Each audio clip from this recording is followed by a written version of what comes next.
मित्रांनो, खरीप हंगाम 2025 मध्ये पीक विमा भरलेल्या शेतकऱ्यांसाठी अतिशय महत्त्वाची आणि अतिशय आनंदाची अशी अपडेट आहे.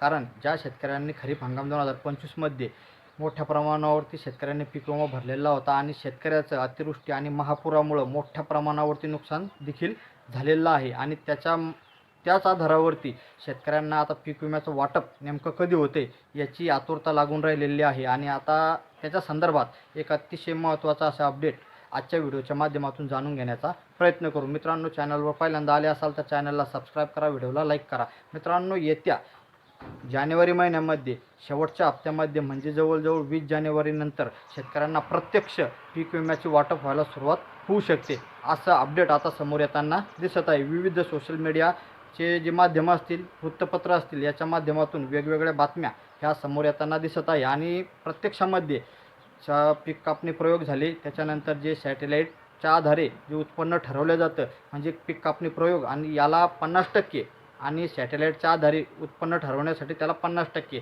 असं 50-50% दोन्ही गोष्टीला वेटेज देण्यात येत असतं. पीक कापणी प्रयोग आणि सॅटेलाईट म्हणजे इलेक्ट्रिकल यील्ड, ज्यालाच आपण सॅटेलाईटच्या माध्यमातून उत्पन्न काढणे असं म्हणतो. मित्रांनो, आता हे सर्व पीक कापणी प्रयोग झाले याचा जो डाटा आहे हा राज्य सरकारच्या माध्यमातून केंद्राला पाठवण्यात आला आणि केंद्र सरकारच्या माध्यमातून हा पीक विम्याचा डाटा हा पूर्ण आता पीक विमा कंपनीला पाठवण्यात आलेला आहे. आणि त्याच्यानंतर हा डाटा मिळाल्याच्या नंतर पीक विमा कंपनीला नियमानुसार 21 दिवसानंतर प्रत्यक्ष शेतकऱ्याला पीक विम्याचं वाटप करणं बंधनकारक आहे.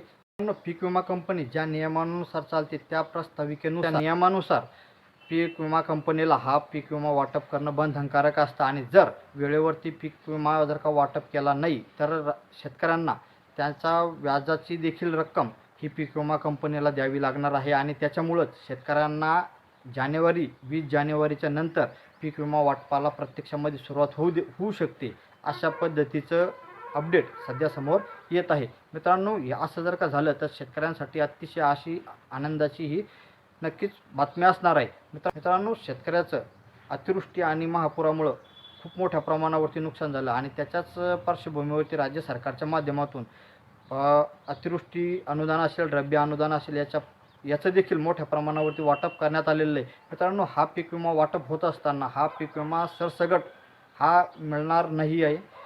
ज्या मंडळामध्ये, ज्या तालुक्यामध्ये उंबरठा उत्पन्न आणि सरासरी उत्पन्न याच्यामध्ये जितकी घट आहे तितक्याच प्रमाणामध्ये हा पीक विमा वाटप होणार आहे. जितकी उंबरठा उत्पन्नामध्ये तुमच्या घट येईल तितक्या मोठ्या प्रमाणावरती त्या शेतकऱ्यांना, त्या मंडळातील शेतकऱ्यांना सरसगट हा पीक विमा वाटप केला जाणार आहे. एका मंडळामध्ये सरसगट रक्कम ही सारखी असणार आहे, हेक्टरी रक्कम. आणि इतर जर का मंडळामध्ये जर का विचार केला तर मंडळामध्ये रकमेमध्ये तफावत असू शकते, वेगवेगळी रक्कम असू शकते. कारण सगळीकडचं उंबरठा उत्पन्न आणि याच्यातला फरक सारखाच येईल असं नाही आहे. त्याच्यामुळं काही मंडळामध्ये मोठ्या प्रमाणावरती तर काही जे मंडळामध्ये 10,000, 20,000, 25,000 या प्रमाणात देखील पीक विम्याचं वाटप होऊ शकतं.